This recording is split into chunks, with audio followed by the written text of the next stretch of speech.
From 1941 and the German attack on the Soviet Union, the Allied coalition operated on the unwritten assumption that the Western powers and the Soviet Union had each its own sphere of influence. The presumption of the US, British, and Soviet unrestricted rights in their respective spheres began to cause difficulties as the Nazi-controlled territory shrank and the Allied powers successively liberated other states.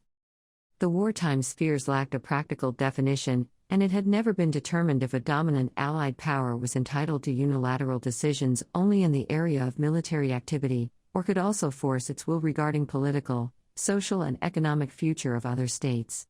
This overly informal system backfired during the late stages of the war and afterward, when it turned out that the Soviets and the Western Allies had very different ideas concerning the administration and future development of the liberated regions and of Germany itself. During the Cold War, the Soviet sphere of influence was said to include the Baltic states, Central Europe, some countries in Eastern Europe, Cuba, Laos, Vietnam, North Korea, and, until the Sino-Soviet split and Tito-Stalin split, the People's Republic of China and the People's Federal Republic of Yugoslavia, among other countries at various times. Meanwhile, United States was considered to have a sphere of influence over Western Europe, Oceania, Japan, and South Korea, among other places. However, the level of control exerted in these spheres varied and was not absolute. For instance, France and the United Kingdom were able to act independently to invade, with Israel, the Suez Canal. They were later forced to withdraw by joint US and Soviet pressure. Later, France was also able to withdraw from the military arm of the North Atlantic Treaty Organization, NATO.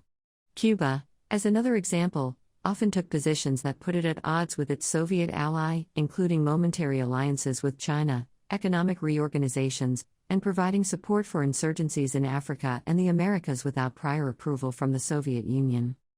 With the end of the Cold War, the Eastern Bloc fell apart, effectively ending the Soviet sphere of influence. Then in 1991, the Soviet Union ceased to exist, replaced by the Russian Federation and several other ex-Soviet republics who became independent states.